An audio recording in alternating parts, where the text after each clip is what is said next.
Okay, good afternoon, everyone. We're going to go ahead and get started. We have a few more people who are joining, but want to try to use everyone's time fairly and respectfully. So we'll jump right in. If we could advance to the next slide, please. Welcome, everyone. Thank you from the outset for signing up to participate in Capitol Hill Day. This is an event that Adrian, Caden, and I care a lot about, and we're so grateful for so many of you who come back every year and the new participants who try it out every year. We hope you enjoy yourself this year and you join us again in the future when you sign up for the National Mentoring Summit. The point of this training really is to make sure that everyone, whether you've done this 2 or 3 times or this is your first go at it, everyone leaves here with the same sort of foundational knowledge, and that any questions you have from here on out are really only to build upon that. So we're going to take a second to introduce ourselves. As usual, I jumped right into it and didn't do so.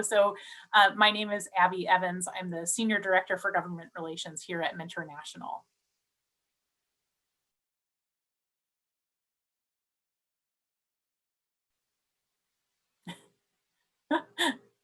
Adrian, can you introduce yourself? Hi, my name is Adrian Odisea. I'm the Director of Advocacy at Mentor National. Sorry about that. And Caden?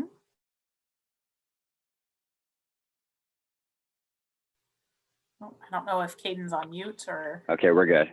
No, we're good. Sorry. Hi, everyone. This is Caden Fabi. I'm the Policy Manager with Mentor. I just started about 8 days in. Great to be here with you all. We really threw Caden in to the deep end on day 1. If you could move to the next slide, please. So before we jump into the sort of meat of this training, I did want to pause and reflect on what happened here in DC on January 6th. And I think everyone is responding to and processing what happened differently. And I think that different processes have a lot to do with whether or not you were surprised by what happened, what your lived experiences are. You know, for me personally, DC is where I live. It's my chosen town. It's my chosen home. I've lived in DC longer than I lived in my hometown or my home state of Pennsylvania. And, you know, I live pretty close to the Capitol. I could hear the sirens that day. Caden, Adrian, and I all know someone who was either in that building or could have been in that building that day. So for me, it feels very, very personal. And I think there's a lot of truths, a lot of lessons to be learned from that day. But I think there are 2 that I really wanted to elevate that I think are relevant not only to this event, but to the work of the mentoring movement. The first being the very clear racist double standard by how this violent white mob was met, both in planning for and execution of the law enforcement that day, especially when you compare how peaceful Black Lives Matter protesters were met in DC just a few months ago. The difference is stark and obvious and frankly unacceptable. Another uncomfortable truth is, and this is the one I've really been chewing on a lot, and I think is very, very relevant to our event here, is the very clear, unmovable line in the sand for those in Congress who were willing to uphold our free and fair election and those who refuse to do so. Even after the events of January 6th, after the drama, the trauma, the destruction, the death that day, well over 100 members of Congress came back to do their duty and doubled down on the lie that had led to that day's event and refused to certify the election results. And I think the lie is the most important point, right? That it's one thing to be disappointed by the results of an election. It's a very different thing to just deny the truth of it. And that's clearly what happened. So, you know, I imagine there are several of you who are questioning whether this event makes sense for you or whether you feel like you can productively engage in this event this year. And please note that we understand that. And so just want to say out loud, give you the space if you think that canceling your participation in Capitol Hill Day this year is the right decision for you. We respect that. Or alternatively, if there are specific members of Congress who you just don't feel like you can have a productive conversation with, the member or their staff, and you would prefer not to meet with those offices, please just email one of us and let us know, and we will remove you from those meetings, no questions asked. The only ask I would make is that either way, whether you want to cancel your participation in Hill Day full stop, or just let us know that there are specific meetings you don't want to be involved in, please let us know by this Friday, so that we can update those meetings and make sure there is coverage available for those. For the rest of you, one, I just want to thank you again for registering and participating, however you choose to do so. And just, I guess, remind you what the goal of Capitol Hill Day really is. And I'm sort of stepping on slides that we're going to see in a second, but it's okay to repeat myself, I think. The goal is to use your experience, your knowledge, your passion for youth mentoring and for young people, and educate members of Congress and their staff about the good work that you are leading or supporting, or however you are part of this work, to share that with them, to make them aware of the good work that's happening in their states and their communities. And before you leave your meetings, to make them aware of the handful of ways that they can support youth mentoring in their current seats in Congress. So if, whatever your feelings about what happened on the 6th, whatever your feelings are for certain members of Congress, however they voted that day, if you're struggling, I would just encourage you, those people, for better or worse, are still members of Congress. And until they either step down or some democratic process removes them from office, they will continue to hold those seats of power. So all of us have a choice, and whatever your decisions are, we respect. But the goal of this event is to educate them about the benefits of mentoring, the good work it's leading in communities across this country, and the ways that in their seats of power, no matter how fleeting that time in Congress might be, that they can do something to support it. So thank you to all of you for participating in whatever way you do. And again, if you feel like you need to be removed from specific meetings, and or you feel like the event just isn't right for you this year, we get it. Just please let us know by this Friday. Can we move to the next slide, Adrian? So sort of a hard transition into the training. I have received questions about the value of mentoring for as long as I've been doing this work. And as I forecast for you all, I'm going to repeat myself and just say, the value of this is that you are the experts. And I know some of you are really uncomfortable with that label, but you really are. You have seen firsthand the benefit of mentoring, whether you are a mentor, whether you work for a mentoring program, whether you're an educator, whether you work for a business who invites young people into the workplace so they can further their knowledge and experience about workforce opportunities after high school. Whatever your connection to this body of work, whether you're a researcher, we have some researchers in the audience, you have value. You can share your knowledge. And because it's personal to you, it really helps make what can be somewhat of an abstract issue a bit more tangible for staff and legislators. And because you care so much about young people, your knowledge will leave a mark. If you could move to the next slide, please. So I've told you why advocacy is important. Why is Hill Day the thing to participate in? Obviously, you've all registered already, but it's easier to respond to this when we're in person, because I'm usually standing on a stage talking to several hundred of you in a room at the same time. And all you have to do is look around to see all of you and really understand why Capitol Hill Day is so important. I joined Mentor coming up on 8 years ago, and was able to convince my boss at the time that we really needed to add this advocacy event to the National Mentoring Summit, because at the time, hundreds, now thousands of you were registering for the summit every year, taking time out of your work, out of your personal lives, some of you paying your own way to travel to DC, also that you could participate in workshops, so you could network with your peers across the country, and so you could share your knowledge and grow your own. And why wouldn't we want to turn that passion and experience and turn that lens on Congress so you could share that with members of Congress?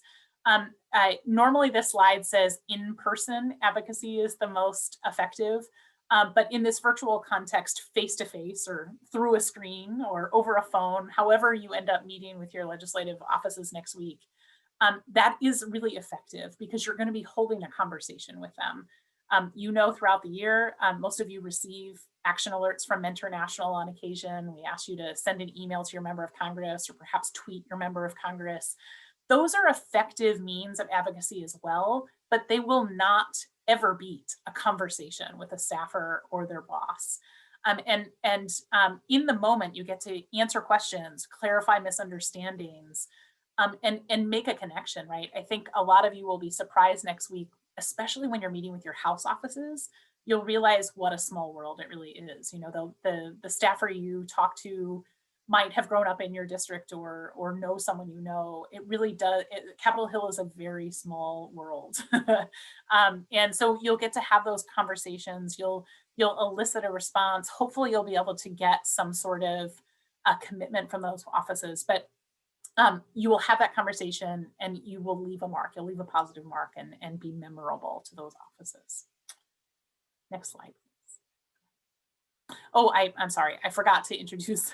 So we have peppered throughout this presentation, just so you're not hearing from all of us talking at you the whole time, some wonderful videos from a handful of folks, some of our affiliates, and this video right here from one of our youth advocates for mentoring, a young woman named Grace, who's going to reflect on her experiences with advocacy.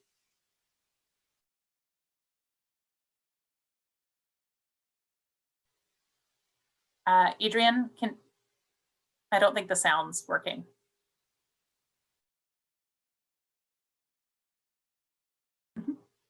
Technical difficulties. Hang on one second, everybody.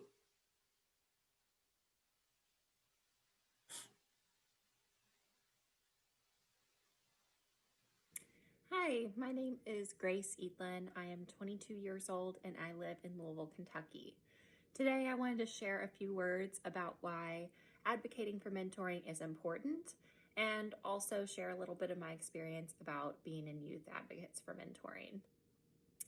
I want to start out by saying that when we're younger, when you're a little kid and you're in kindergarten or grade school or even high school, everybody talks about what are you going to do when you grow up. When I got to college, I realized I don't really know what I'm going to do, and that's because I didn't have somebody carving my path with me.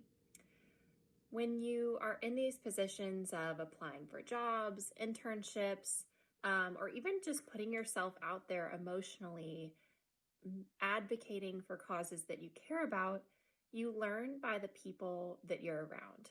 And sometimes that means having a mentor. Your parents, your grandparents, family, friends in general may not be able to lift you up in the way that you really need to accomplish your goals. When I received my mentor for the Youth Advocates for Mentoring program, I was really, really blessed because that person helped me figure out that the causes I was passionate about, the things that I wanted to achieve, are actually very tangible. But I needed someone to really walk me through that. So when we're talking about the next generation and the people who are in kindergarten now, in grade school and high school now, they need those mentors just like I needed mine. If they're going to achieve their goals, then they need someone to help hold their hand and walk them through their path with them. It's all about having side-by-side assistance. Because of this, because I had someone who was in my corner the whole time, when I got to my Capitol Hill Day experience where I was virtually meeting with representatives of Mitch McConnell's office and Rand Paul's office, I felt confident, calm, and collected. I knew that the things I was standing for meant something to me, but they would also have an impact on the American public if they were ever passed federally. And if they didn't, I had my mentor to assure me that I still made a step in the right direction. I am eternally grateful for the mentors I've had through this program, but also in the past when I was younger and the ones that I will have in the future. Because without mentors, I would not be where I am today and I won't achieve the things that I want to because I need a cheerleader just like everybody else. Thank you so much.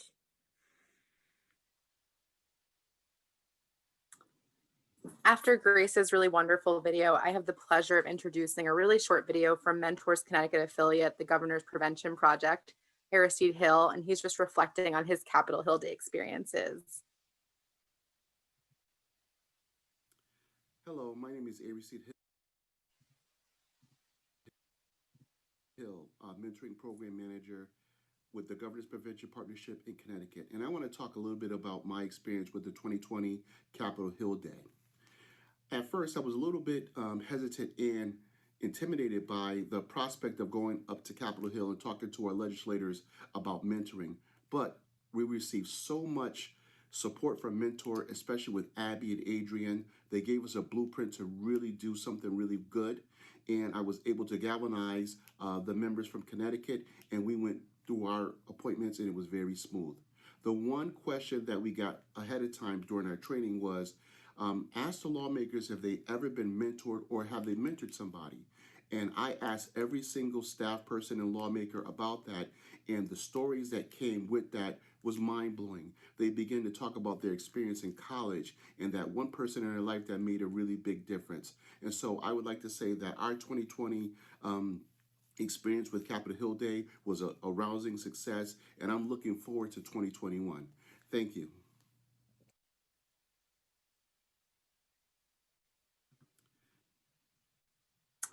So I wanted to talk a little bit more about, some of our goals for successful meetings. And I say successful by what is success for you, right? Each of you have your own goals, your own reasons for being a part of Capitol Hill Day. And so this really is about what you get from the day. Here's some things that I definitely would like everyone to think about, though. So one of the first real goals of Capitol Hill Day is either strengthening or establishing relationships with members of Congress and their staff, right? You may have relationships already, but talking about your program and its needs is a really critical way to really continue to build upon that relationship. Or you might be totally new to this and you've never, talked to a member of Congress or an elected official before, and this is your first stepping stone in order to create that relationship that will help support your program later on. Then, if this event really is to educate members of Congress and their staff about mentoring, about the issues that are relevant to your work and about young people.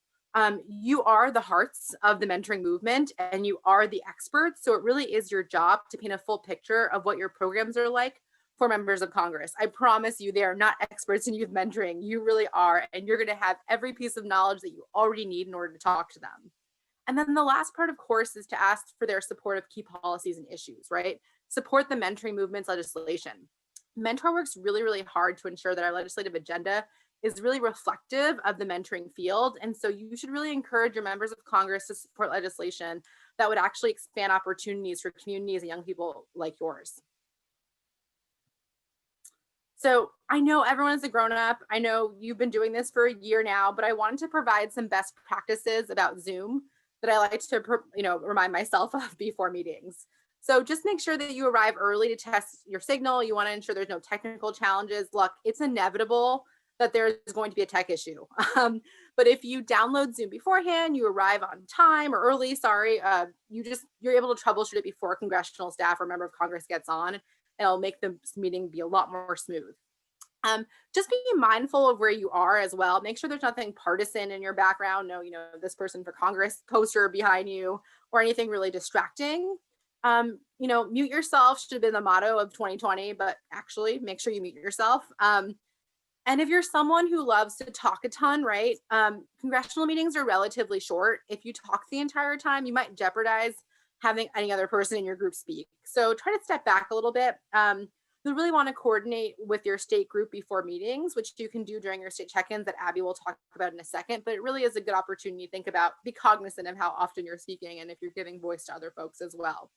Then just as a last note, if your Wi-Fi isn't always great, You might want to consider also calling into the Zoom meeting. So if for some reason you disconnect with video, they can still hear you at least.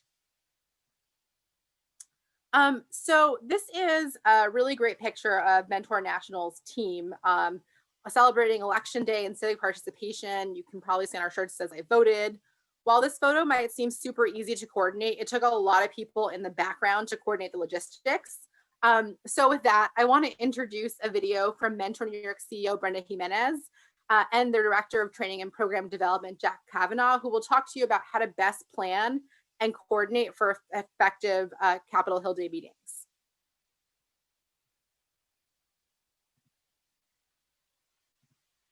So welcome everybody. My name is Brenda Jimenez. I am the CEO of Mentor New York, and my colleague is...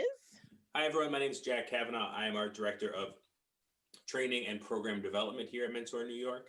We've been doing Capitol Hill Day now for the past few years, and so happy to offer some advice and tips that hopefully you find useful. Yeah, so the last couple of years, we've had the luxury of doing this in person, being able to really meet the programs that were present at the national conference, have all the energy and joy that comes with coming together and convening. And unfortunately, we won't be able to do it the same way this year. And so as you and I navigate, how do we make this happen during these, unprecedented times, not only because of a global pandemic, but also historically what's happening in and around us?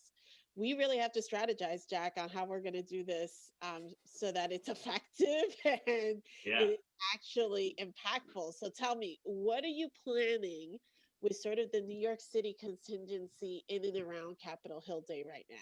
Yeah, so one of the biggest challenges that we've always faced, even doing this in person, is that, from New York, we would have large groups of people that would want to come and participate in Capitol Hill Day, which is, a really great blessing to have. And you were able to show up to our senators' offices with 20, 30, 40, not enough chairs to go around. We have to find a conference room. Like there's power in that. And figuring out how do we sort of translate that to the virtual space? How do we show them that we have brought this mass of folks to represent the mentoring movement and push for it in a way that, gets the message across? The other part of that is making sure that, when we have this large group of folks, that we're able to get our messages across. We only have 15, 20 minutes. Sometimes we might even be on a conference call and not a Zoom where we can say, look, there's 65 people logged in or 40 people logged in. And so a few strategies that I think we're going to be using to specifically focus on, leveraging that same amount of power is one, really focusing ahead of time, so meeting the week beforehand to say, who is it that specifically at our senator meetings with the Schumer and Gillibrand offices, who's going to talk and who's going to talk about the specific legislative asks, remembering that we're there as representatives of the mentoring movement as a whole, and not necessarily as a representative of our program or our organization. I'm not there supporting Mentor New York. I'm there supporting the mentoring movement as a whole. And so there's a number of legislative issues that we'll be really making specific asks about. And so what organizations are particularly attuned to being able to speak to those? Are there organizations that are working with, foster youth, if we're asking for additional funding for mentoring for foster youth, as we have in the past? How can we make sure we're tying it back to those specific questions? And I think especially when we think about, we won't even have time to go around in a circle and introduce ourselves, because we have 15 minutes, that's going to take up the whole time. And so, really making sure that we're saying we have, verbally saying, we have 60 people on the line from all of the folks here, and making that introduction to make it clear that we have people from all over the state. We have people representing all sorts of mentoring programs, and making it very clear to the folks who are there that we represent a large cross-section of the mentoring movement across the state, whether we're talking to a member themselves or a staffer who works on the legislative portfolio that we're, inquiring about. And hopefully, if we can ask to be able to send them in an email any information about programs that are individually present. And so, I'll be collecting that information from programs in New York and offering it to either the members or staffers that we're meeting with to be able to say, listen, here is, the information about all the programs that are present. So you can see, especially again, if we're on that conference call where there's, not someone who's going to be able to go around and introduce ourselves, or a counter that says, 30 people on the call. and I think little things like that where we can really start to show this is everyone who's on the line is going to go a long way. Yeah, and also by geography, like just, having a sense that if we have 30 people, there are, 12 programs from, Dutchess County, Schenectady, or Albany, just to give a sense of the landscape that what's on the phone can give that visual effect without necessarily the visuals. The other thing too is if we're all on a Zoom call and you have the honor of all being visual to that particular aide or representative or senator, these little backgrounds with your logos help, right? Because images stay imprinted in individuals' minds. And so it's a very great way of sort of having a quick look and for someone to say, oh, I see a couple of logos that I'm familiar with or organizations that I've worked with, which always creates that camaraderie, that familiarity that we all need in order to make those connections. So I think that if we do simple things like that, then having those key representatives talking about the issues really brings focus to it. And what a tremendous opportunity. We have new representatives. We might have new senators that are actually being part of this particularly new class of Congress. And so we want to make sure that they're hyper aware of mentoring, its impact and movement, especially during this particular time of COVID. So I Yeah, think that's a pretty absolutely. good I'll strategy. say, a few of the members that you might be meeting with, I'd have to look and see in New York specifically, but across the country, I mean, there's dozens of representatives in Congress and senators who this is their first term, this is their first month.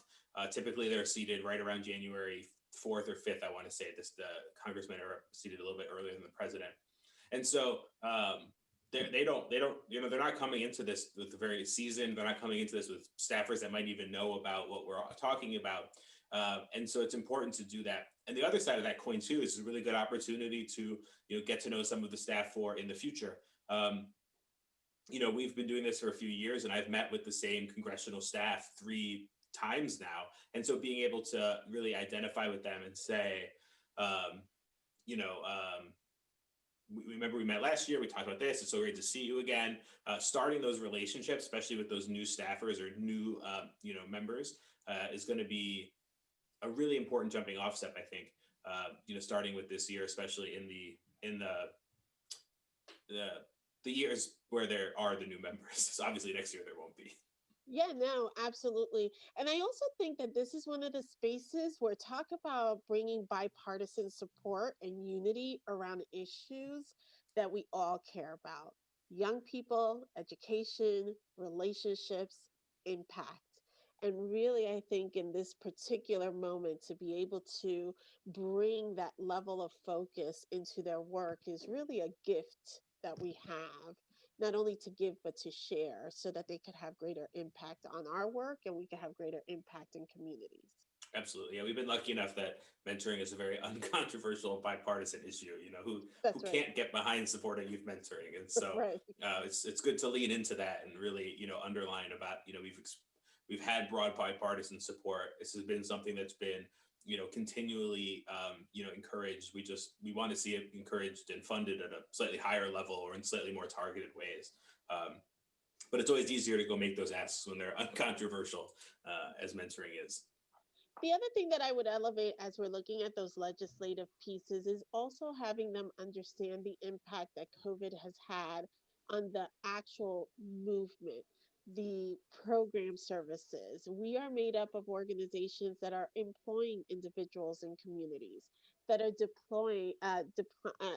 distributing and providing not only services but resources to individuals in the community that everybody wants to reach, the most vulnerable sometimes, but right now everybody is vulnerable. And so that mass appeal is a really important part that we should stress in and around how we provide those supports in the greatest time of need. Most definitely. Great. Well, Jack, I think we're well on our way. Another Capitol Hill Day will be under our belt, and this one will be virtual and all types of stuff. But it'll certainly be fun. It will certainly be fun. Good luck, and I will be there with you as a partner and a friend. Sounds great.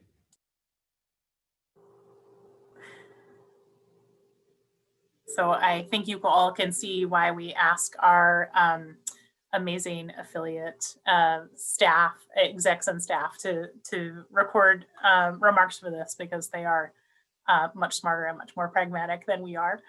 Thanks to Brenda and Jack for that. I think they covered a lot of really great advice and made some really great points. And that's why I wanted to sort of underscore for you here this idea of coordinating and collaborating beforehand. For those of you who this is the first time, you naturally don't know that typically we have this training in person the day before Capitol Hill Day in DC. We all come in a day early. You sit with your state colleagues. We go through the training. We facilitate networking and planning time together. And obviously it's harder to do that virtually. So I want to call on all of you to do that yourselves. I've already seen in the chat, Sadiq mentioning that Maryland's going to have some sort of conversation. Jack mentioned in his video that New York is planning on talking. I know, I think I saw Pennsylvania has already met. So some of those kind of pre-planning check-ins are already happening. If there isn't one planned for your group, I would say you're all going to receive this week's email update from either from one of your state captains today, tomorrow, or Friday. And so I would just reply all and say, let's get something on the calendar, right? Let's find some time for all of us to get together, because think back to the slide that Adrienne showed right before Brenda and Jack's video with the Mentor National staff. She was right. Not only did it take a lot of coordination to get all of us to raise our hand at the right time and smile and look at the camera, but there were 25 of us on the screen, and that wasn't even all of our staff. We've all been on those Zooms where you have to click the arrow button to see everyone who's in the meeting. Just think, if you're in a Senate meeting and there are 20 of you, 30 of you, 40 of you, 60 of you, as some states might have, you just simply don't have the time for everyone to introduce themselves. So it's really necessary for you all to meet and figure out who are the folks who are going to speak for the group, and how are you going to make sure that the group feels like they've all been represented. Each congressional office has a roster of attendees with the organization that they registered with. So if you work for a Big Brothers Big Sisters from Colorado, your name and your association are shared with that Colorado member of Congress or their staff. They are also going to have an advanced copy of the congressional issues that we're going to go over. And I've already seen someone dropped the Capitol Hill Day webpage link into the chat. We've already posted it up there for you guys to look at. So if you haven't seen that, you can go look. But because so many of these meetings, because we have so many of you who signed up this year, which is a wonderful challenge, but a challenge nonetheless, we really need you all to coordinate and collaborate. And it also provides an opportunity for those of you who are new or feeling a little nervous to talk it out with your colleagues. So if you have participated in the past, I asked you to sort of raise your hand, demonstrate your veteran status, and share your knowledge and your experience, and give your best tips to your friends and your colleagues. Next slide, please. So this is sort of another weird transition, but we had hoped that when we made the decision to have Capitol Hill Day be virtual this year, that more congressional offices would be able to provide us a Zoom or similar virtual login experience. And that's just not working out that's just not what's happening. Some offices are providing us a Zoom or a Microsoft Office login, Microsoft Team login. Some offices are requesting conference calls instead of Zoom.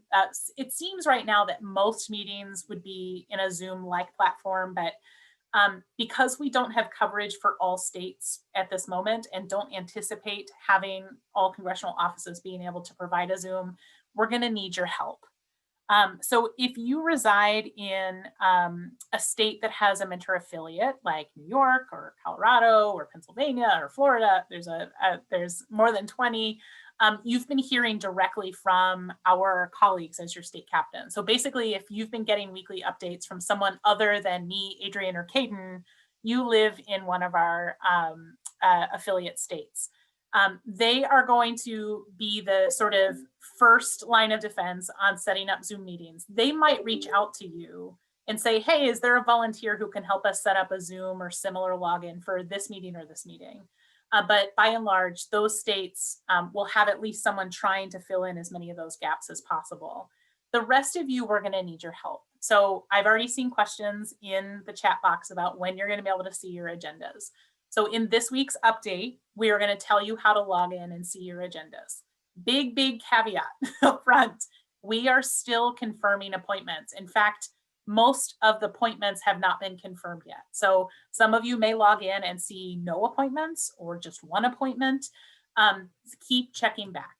And I'm going to ask you to keep checking back because as soon as there is a meeting there that is assigned to you, if you're willing to host it on your personal Zoom or your work provided Zoom, whatever you feel comfortable doing, go ahead and schedule that meeting with your Zoom account and then reply to us with that URL. And the reason for that is we then have to go share that with the congressional office so that they can join too. So it's a little more complicated than they were hoping. This is just the nature of having this event virtually. We'll make it work, but we're just going to need a little help from you. The one thing I do want to underscore though, is when you are scheduling those appointments, they must be in Eastern Standard Time. All of your congressional appointments, regardless of where you live, are being scheduled in Eastern Time. And that's because the people you will be meeting with, either the legislators or their staff, are here in the DC area.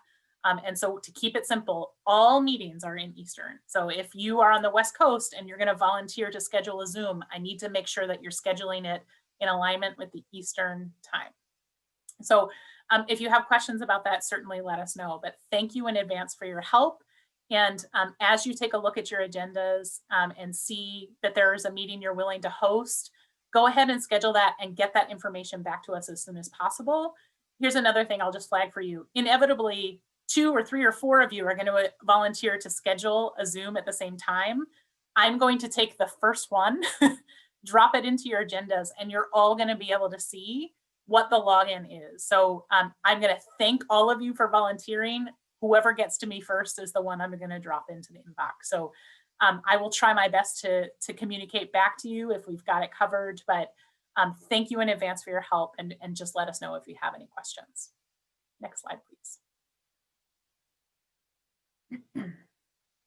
So Adrienne mentioned we anticipate that there will be tech issues on Capitol Hill Day. I want to stress, like, we can't help you with your Wi-Fi issues, but if you've misplaced the Zoom login or the conference call line for your meeting, we can help with that, and we want to help with that. So we will let you know in our final communication that will go out probably Tuesday next week, right before on the 26th, the best way to communicate with that. You can always email or text or call us.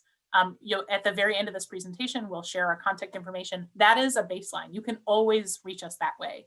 But we're going to try to figure out a standard sort of efficient way for all of you to ask so that someone can get back to you quickly. And it might be Kate, Adrienne, or I, or it might be another Mentor National staff member who's chipping in to help out. We want to make sure that we're available to respond quickly to any tech issues as they come in. So stay tuned on that. Next slide, please.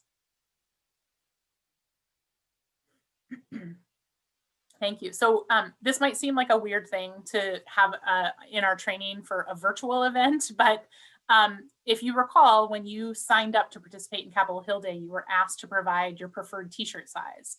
So you may then have guessed that we are sending you Capitol Hill Day t-shirts, just like we do when we're in person. Those are wending their way to you as we speak. They're in the mail. They're being directly drop shipped from our t-shirt printer to your homes, whatever address you provided when you registered, which we prompted you to provide your home address because we wanted to assign you to your right member of Congress. That's the address that your shirt in your requested t-shirt size is being sent to you. We encourage you to wear those t-shirts that day because we like all of you to feel like you're part of this very large, several hundred of you are participating in this event next Wednesday. But if you prefer to wear something else, I would just recommend, please don't wear anything partisan or a button or anything that has anything to do with a campaign. Even if you are sitting in front of the member of Congress whose button you want to wear, please don't. Members of Congress are very explicitly instructed to separate their official and campaign work, and we need to respect that too. And please take photos that day, and whether it's a Zoom screenshot like the one we shared earlier of the Mentor National staff, or just a shot of you getting ready for your meetings, share it with us so we can share it on social media. We invite you to share it on social media too. We want you all to feel like you're part of this event with several hundred of your peers across the country. Next slide, please. So here is what you can be doing between now and next Wednesday to prepare. Sharpen your message. And what I mean by that is to think really thoughtfully about what it is you want to share with your member of Congress, what you want to ask of your member of Congress. And please keep in mind that know what you want to ask, but also know that you are most likely not going to be in that meeting alone. As Brenda and Jack were sharing in their video, they're planning on making sure that the sort of movement of the New York contingency is being represented by a handful of people who are going to be tasked to speak for them. Hopefully you all get an opportunity to talk during particularly your house meetings, which tend to be smaller. There might be 1 or 2 or 3 or 6 of you, right, in a meeting. And in those smaller settings, it's a little more intimate. All of you will be able to get to speak. So think about what you want to share. And if it helps you, anything that you would share with a potential funder is valuable information to share with a member of Congress and their staff. They want to know the constituency that you're serving, the types of kids you work with. If you have a specific kind of program outcome, if you're serving foster youth, if it's a school-based mentoring program, if it's a workforce development program, whatever, there are hundreds of outcome and outcome-specific mentoring programs out there. Share that information. Talk about some of the successes you've had, the challenges you're facing. Absolutely talk about how your program has been dealing with COVID. That is super relevant. And members of Congress right now are very, very aware of the needs in their community around COVID. All of this is your message. So start thinking about that. And you're going to hear us say this again and again and again in this training. Please plan with your peers ahead of time. Find that time either via email or hop on a Zoom or hop on a conference call and start working that out. And again, this is a great opportunity for Capitol Hill Day participants, past Capitol Hill Day participants, those veteran Hill Day participants to raise their hand and really demonstrate some leadership here. Next slide, please.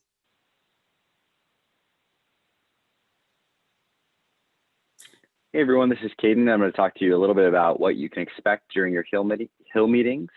Obviously, first and foremost, you're going to want to just generally introduce yourself and the rest of your group, kind of the basics. Next,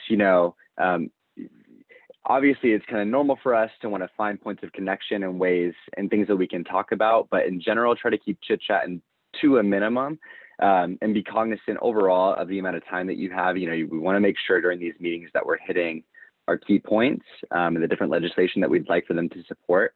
But obviously, of course, it's important for you to find ways to connect with the staffer or the member of Congress in the first place, and then be sure to tell your story. Tell your mentor story. This is what resonates and what Hill staffers will remember. And we want to make sure that you're memorable, and so be sure to talk about those things. Next, get a commitment when possible in terms of supporting our pieces of legislation, signing on to a dear colleague, whatever that looks like. Be sure to at least make the ask, and then follow up with them when possible, or we will. And I'll talk a little bit about them getting some materials ahead of time as well.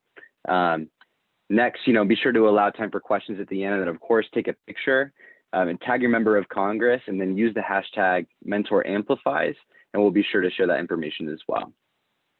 Good to go to the next slide.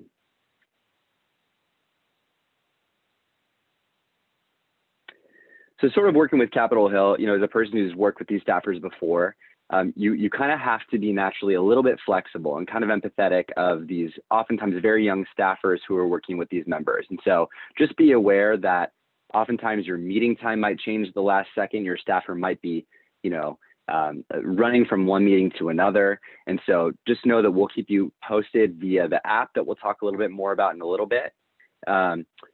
You will most likely in most situations, you'll be meeting with a staff member who's working from home via Zoom, obviously.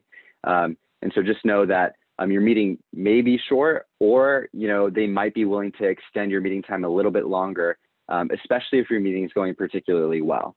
So just be prepared overall to kind of be flexible depending on what's kind of happening on that day. We can go to the next slide.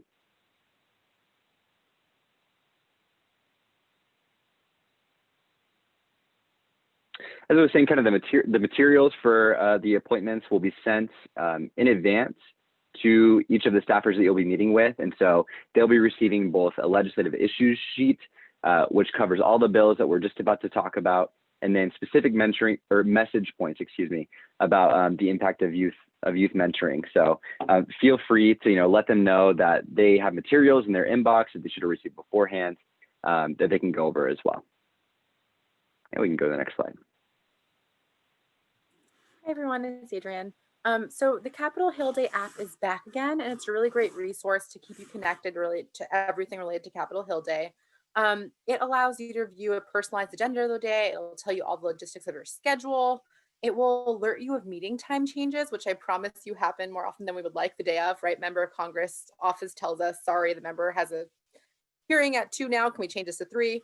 And so the mobile numbers, the cell phone numbers that you gave us when you registered for the summit are actually in the app. And so anytime that there is a change, we actually text you. So please just make sure that you provide us the updated number. If you have any questions about whether you did, please let us know and we'll be able to update it for you in the app. And then you can also view talking points for each meeting and information about members of Congress in the app as well. So here's the kind of fun thing, right? One, we'll send you the link to the website later this week. It's the thing that I always say is I keep calling it an app, and that's because we just called an app, but it's actually a website. You don't have to download anything. All you have to do is use your email address that you used to register for the summit to sign in. If you, for some reason, don't remember the email address you used, please just email one of us and we will let you know. Sometimes people have multiple email addresses and sometimes people use their work versus their personal. So just let us know. We're happy to help with that. The great thing is you don't need a password. Literally all you need is that email address. And so it makes it super, super easy. Once you're signed into the app, it actually provides you with, the name of the member of Congress that you're meeting with, whether or not you're meeting with, a congressional aide or with an elected official. In this example that I have here, for instance, this person's agenda, their first meeting where it says Rep. John Yarmouth, right underneath it says meeting with Rep. John Yarmouth. That means that it's actually the congressman who is meeting with the group. In the second example where it says Senator Rand Paul, where it says meeting with Natalie, that means they're actually meeting with a congressional staffer. So you'll be able to differentiate fairly quickly if your meeting is with a member or with their staffer. It will tell you the time of your meeting, any login logistics, so the conference line, the Zoom link, anything that you'll need in order to actually go into the meeting will be on there as well. This app also provides talking points. So we include any members of information on members of Congress who are on relevant committees related to mentoring, as well as any past legislation related to mentoring that they've co-sponsored. So that you can go into that meeting and say, thank you, Congresswoman, for co-sponsoring the Foster Youth Mentoring Act. We're so excited that you've done this in the past. And so that you can have a chance to understand, how involved they've been in this legislation before. It also provides you with a biography of them. It gives you their spouse's name, lots of really rich information about them that you maybe don't need to know everything, but helpful anyway. It also is a place where you fill out your congressional feedback form, which Caden will talk about a little bit later on. So, at the end of the day, the reason that all of us are attending Capitol Hill Day is to advocate for ourselves, for young people, for our communities. And so I wanted to share a short video from Mentor National's youth advocate for mentoring, Quincy, on his thoughts about youth advocacy that I think is very powerful. Youth advocacy is so important and so vital, specifically with this generation, because we're showing that we're not afraid to push back and we're not afraid to have a seat at this table. By allowing us there, it shows for a more diversified outcome when it comes to speaking on behalf of marginalized communities that don't get enough voices heard anyways. I'd like to thank Yam for introducing me and furthering my knowledge in terms of advocacy and mentoring, because they've showed me that it doesn't take a lot to make a difference. By me just having conversations with important legislators, assistants, that's me making a difference right then and there. Youth advocacy. Okay, so we finally made it to the part of the training that I think most of you have been waiting for, the bills and issues. We intentionally put that at the end, so you guys hang with us. So thank you for doing so. We only have a handful of bills and issues that we're going to raise this year. And we do that intentionally because we really do want you to spend the vast majority of your time with members of Congress and their staff talking about the work you're a part of back home. That is the value of this meeting, right? That you're able to tell them what a difference mentoring is making on the ground back home. Oh, and by the way, here are some ways you can support mentoring in your seats in Congress, right? That's how we do that. So if you're looking for a ratio, it's sort of 2 to 1. You know, you're talking about your program, your work back home, and at the end, if you get around to the bills and issues, that is fantastic, and you're doing a really great job. So the first one, if you've participated in Capitol Hill Day before, this is not new to you. Many of you are familiar with the Youth Mentoring competitive grant at the Department of Justice, specifically in the Office of Juvenile Justice and Delinquency Prevention. OJJDP, as we all refer to it, actually houses the only mentoring specific line item in the entire federal budget. Now, Mentor and our affiliates and many of you across the country are very proud of the work that the OJJDP grant funds. A lot of good work is funded, a lot of matches are funded because of that grant, and I don't want to suggest anything else, but I do think it's okay for us to admit to each other and out loud that the US Department of Justice should not be the only federal agency investing in mentoring. So while we are asking you to talk specifically about this grant because it exists and it's important, it's okay to say to members of Congress, we also want to see mentoring invested in many agencies, the Department of Ed, the Department of Labor. There used to be a really important grant at the Department of Health and Human Services. This is something that cuts across so many issues, as you all know even better than I do. So I'm going to talk about this bill issue, this grant specifically, but I do think it's okay for you to acknowledge in your meetings that you hope that in their leadership positions that they think about ways that mentoring can be expanded outside of the Department of Justice as well. So the OJDP grant funds competitive grant programs for direct service organizations. So many of you on this call, Girls Inc., Friends of the Children, Boys and Girls Clubs, Big Brothers, Big Sisters, the YMCA of the USA, right? There are lots of you and many other organizations as well. And it funds really important work that all of you are leading on the ground back home. It also funds the National Mentoring Resource Center, or the NMRC. Everything has an acronym in DC. The NMRC is a website that houses research and practice and resources and tools for mentors and mentoring programs across the country. It also funds a research board that is analyzing research on mentoring and helping to synthesize it for non-research based audiences to apply that.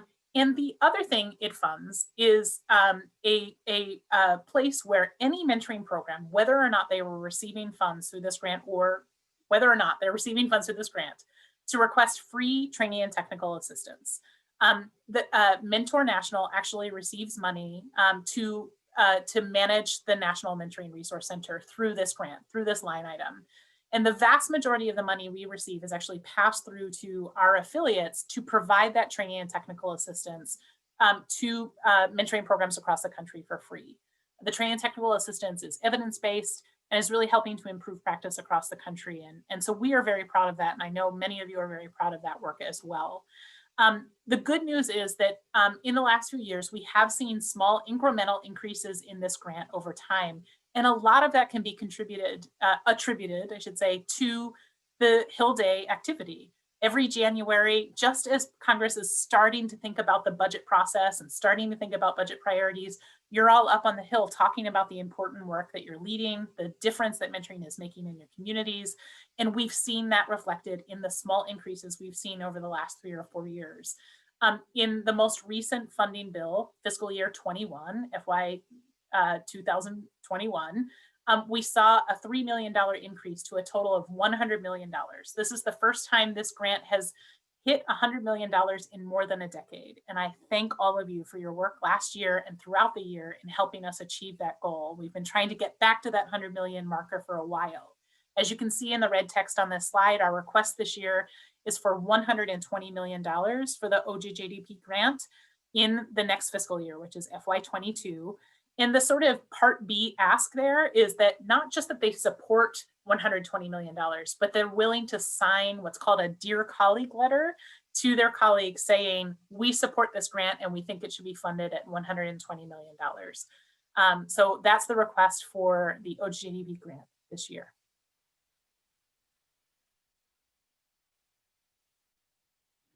Hi, everyone. I'm going to talk a little bit more about the Foster Youth Mentoring Act, which is sponsored by Representative Karen Bass from California and Rep. Don Bacon from Nebraska.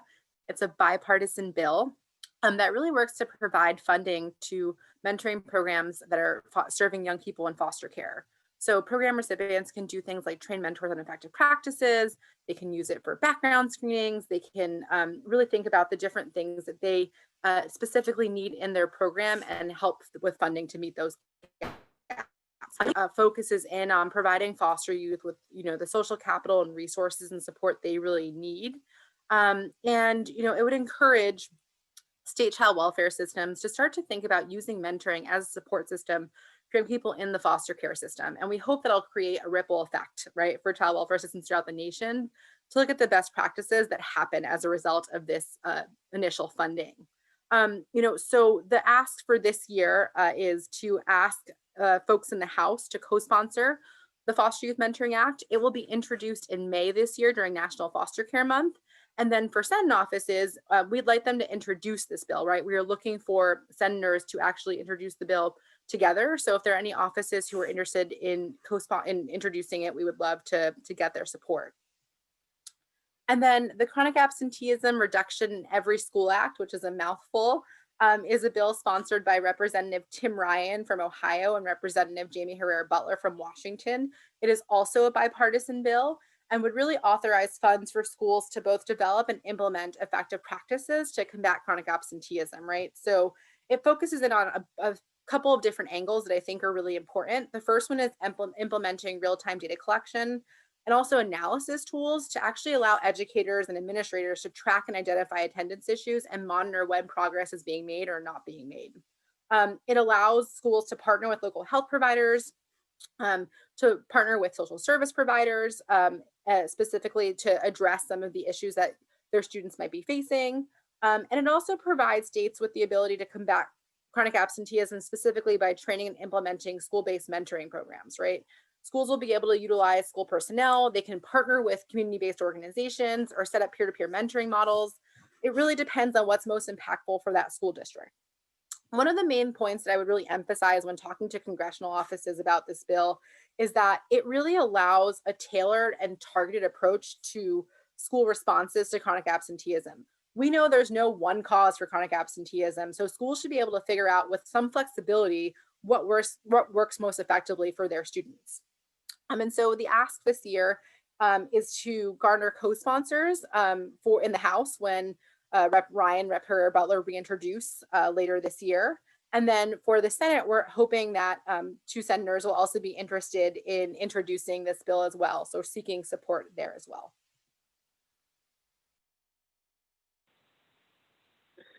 Right, I'm going to talk about how important your feedback is. So please, everyone, remember after your meeting to fill out our feedback form that'll be provided in the app. It's absolutely critical in order for us to follow up on any sort of commitments that were made, any sort of interest that was clear throughout your meeting with the staffer or the member of Congress. Please send that information to us. We would like for you ideally all to choose one person within your group to send a feedback form from your meeting, but we would much rather have 2 than 0. So please, select one person to do it. There will be kind of an open text box within the app for you to provide any information that you want to with us, things that appeared to strike their interest, any specific commitments that they made, whatever. I promise you that we will read it and we'll be sure to follow up with those offices afterwards as well. And again, that'll happen through your app. Let's go to the next slide. And just a quick overview of what the day will look like. We'll start with a kickoff Zoom celebration like we usually do at 10 a.m. Eastern time. And then most congressional meetings will be scheduled from 11 a.m. to 6 p.m. Your meetings, or most of you will have 3 meetings, one with your own representative from your congressional district, and then the ones with your 2 senators. Again, kind of a reminder, keep in mind that some of these meetings will be very full, so it'll be important for your group to be thoughtful and communicate beforehand to make sure that you're using your time as effectively as possible. And then just a final reminder, or another reminder that you'll be getting an action alert as well on the 27th via email, or it'll be posted on social media as well. So be sure to write to your members of Congress and send that letter. You know, a day like this, a Capitol Hill Day, is kind of a critical mass. We kind of try to hit these congressional offices, I guess, from all angles. And so your direct advocacy via, you know, a letter to Congress or social media can make a big difference there as well. So be sure to do that. And we'll go to our next slide. All right, everyone. So we have made it to the end. Our contact information is on the slide, and any questions you might have, feel free to keep dropping them into the chat box, and we'll stay on and try to answer those questions as we go along. But I do just want to thank all of you again. You know, if you feel like you need to reevaluate participation this year or participation in specific offices, email us. No questions asked. We'll take care of it. But for the rest of you, thank you, thank you, thank you. As Caden just said, we really do try to hit members of Congress from all angles. And this participation, this event has really helped us improve our federal advocacy. And we owe all of that to you and our affiliate network. So thank you, thank you, thank you, thank you.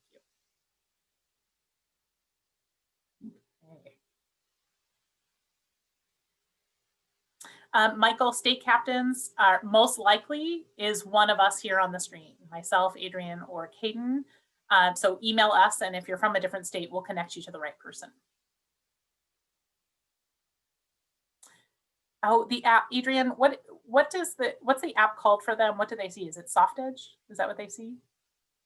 I think it's called Fly-In Manager, Soft Edge. Yeah, Yeah. So it's not really an app, so it doesn't really matter. But yeah, I'm actually not sure the exact name. Yeah. We keep using the vernacular app because in person, the link to it is actually inside the Summit app. It's, as Adrian said, it's a URL, it's a website. So you'll be able to look at it on your laptop, on your iPad, or on your phone, whichever works best for you.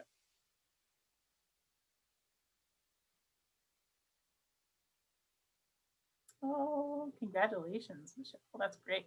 Happy Inauguration Day indeed. Thanks, everyone. Fly-ins, there you go. Nope, you don't need to download anything. I'm going to send you, in your weekly update this week, there will be instructions on how to access your agenda, which is quote unquote the app. So stay tuned, instructions are coming to you. If you think you're assigned to the wrong state or have any issues, email one of us and we'll try to work with you offline to fix that. Thanks, Amy. Oh, Chad, I saw that question earlier. Yes. So yes, they will, which is why we're asking people to let us know if they're deregistering or if they want to be removed from a certain meeting so that we can send the final registration link with the Zoom login link. Probably Monday and Tuesday, we're going to be sending those to the Hill. So they will have the latest roster of participants as we have at that time.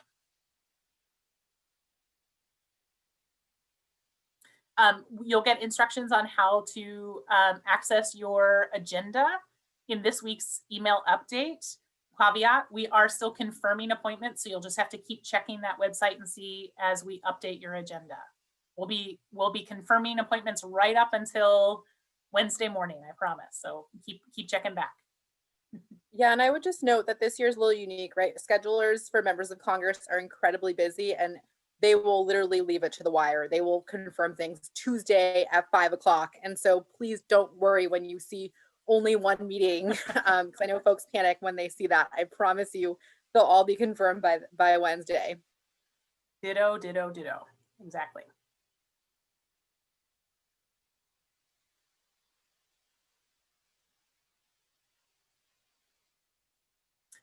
David, send me an email to the email address on the screen, and we'll connect you to whoever you need to be connected with.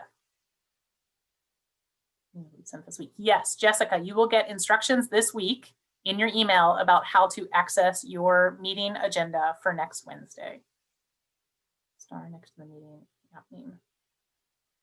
Oh, that's a differentiation for state captain Sarah. Connect with us, and we'll we'll fill you in.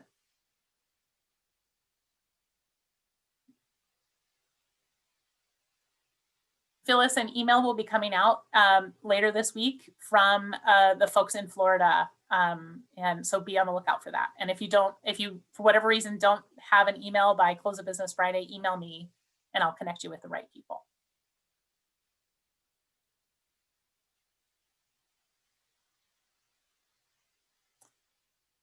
Manuel, you can email one of us and we'll connect you to the right folks.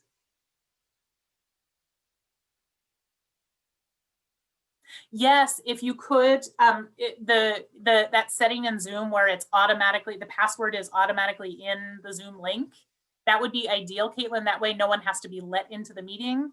But as long as you're there to launch it and let people in, if you prefer it to do the other way, that's fine too, your preference. But that's the ideal. So thanks for asking, Caitlin. That's a great question. Thank you, Sid. Sid, I just watched your video. It is beautiful. Thank you. Can't wait to show it next week.